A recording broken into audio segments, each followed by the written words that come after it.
A variable is a letter that represents a number. So a lot of times a variable is x, but it can be all different letters as well. It can also be different symbols too, but most of the time in algebra it's a letter. An algebraic expression contains a variable, and it can be, you can add, subtract, multiply, or divide. So for example, you could have 3x. That's an expression because it contains a variable. It also doesn't have an equal sign or an inequality sign. So you can kind of think of it as part of a sentence, whereas an equation would be a sentence in English, an expression would be part of a sentence. Or you could have x plus 4 as an expression, or negative 5x as an expression. An algebraic equation has an equal sign. So an equation that's algebraic would be like 2 plus 2 equals 4, or 3x equals 6. That has an equal sign in it. So when we're writing algebraic expressions and equations, we have to know different words for these operations of adding, subtracting, multiplying, dividing. So some words for adding, some words are more, plus. I'm going to put some in red because that's really important and we use it a lot. Together, increase, decrease, etc. Or not decrease. Decrease is in the subtraction. Kind of whenever there's a word for plus, over here there's also a similar word for subtraction. So more, less, increase, decrease, rise, lower.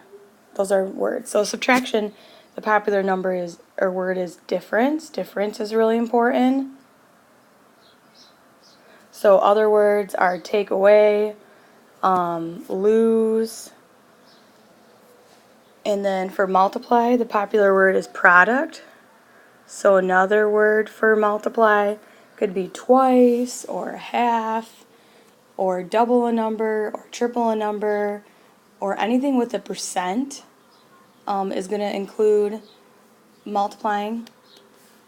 And then dividing, a common word and popular word is quotient. So what we're going to do, and usually almost all the time you write in order. So I'm going to, from when the variable to the number comes. So I'm going to show you some examples. So the sum, that means add. So the sum of n and 8 means n plus 8. Now, because addition is commutative, so commutative means that you can reverse the order, you can change the order.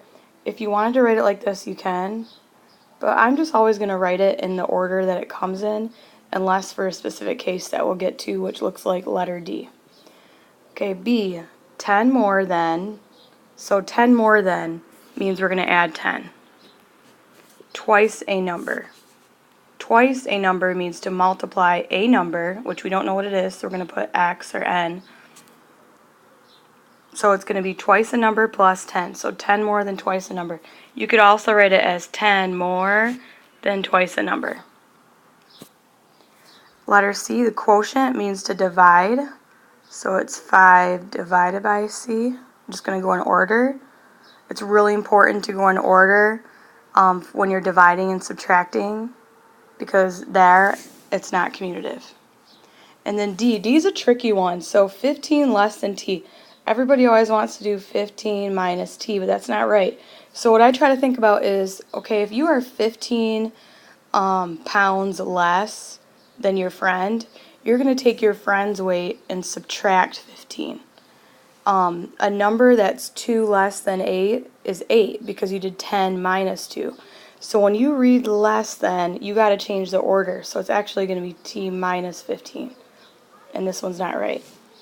Product means multiply, so that's w times 3, or I'm going to write 3w. You really want to get in a habit of writing the variable after the number. And then, and when there's no space in between, it means you're multiplying.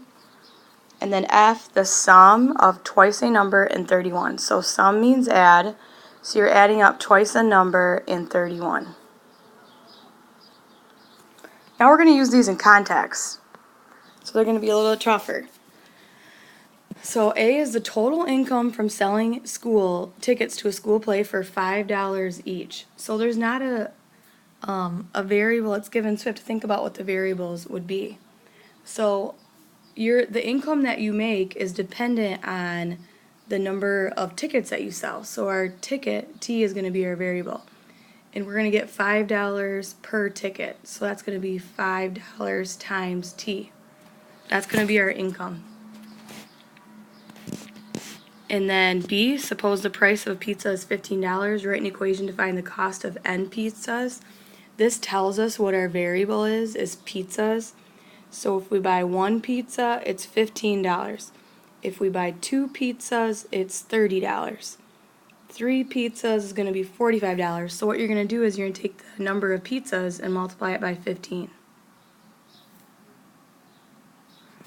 C, you start the day with 15 candy bars. Write an equation to find write an equation, so you know it has to have an equal sign, to find the number of candy bars you have left after you give away X.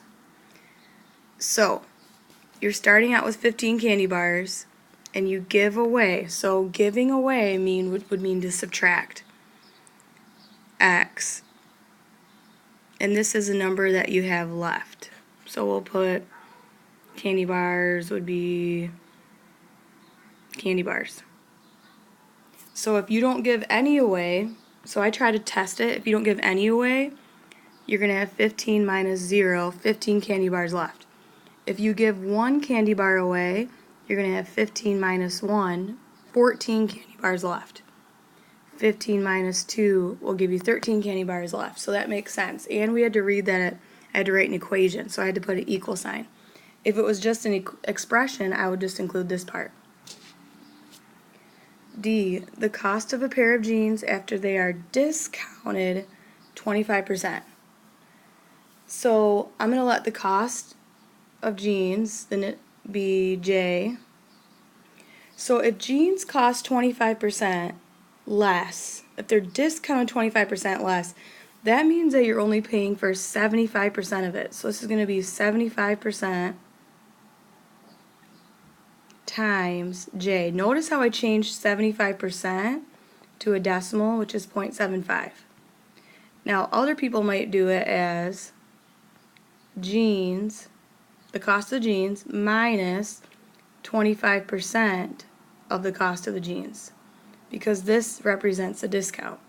Well, this is 100% minus 25% is going to give you 75%. So this is kind of my shortcut, and that's the way I'm going to go with in class. So discount, you're going to do 100% minus the discount. And if you do a tax, you're going to add 1 plus 6%. So let's look at this one. The cost of a car after it's discounted $500. So you're going to take $500 off the cost of the car. And then you pay 6% sales tax. So this number right here, you're going to have to take 6% of that and then add it to the cost minus 500. So I find the easiest thing to do is if you're paying 6% sales tax, that means that you're paying 1.06 times the cost of the car. Because 1 is if to multiply by 1 is the equilibrium, but you're increasing 6%, so that's why that's 1.06.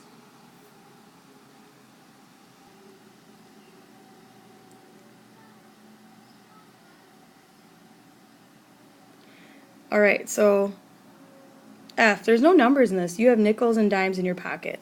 So I'm going to think of it as two ways. Like, let's write an expression for the number of coins. So the number of coins is going to be nickels plus dimes.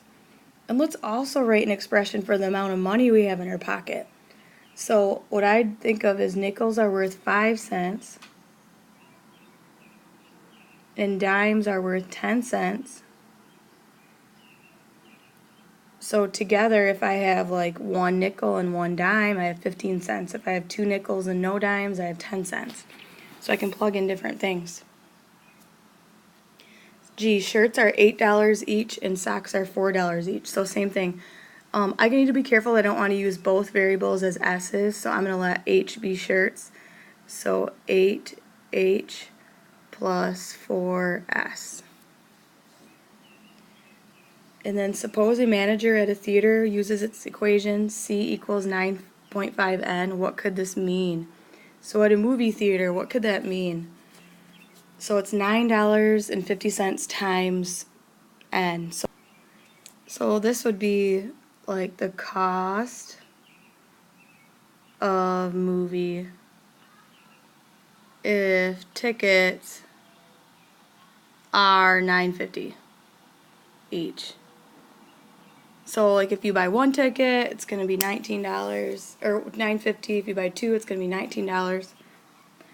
Okay, and let's practice some of these. So the difference, so remember difference means subtract.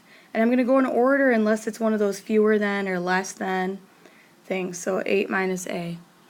3 increase means plus by a number B. 12 less than C. So that means I need to do C minus 12.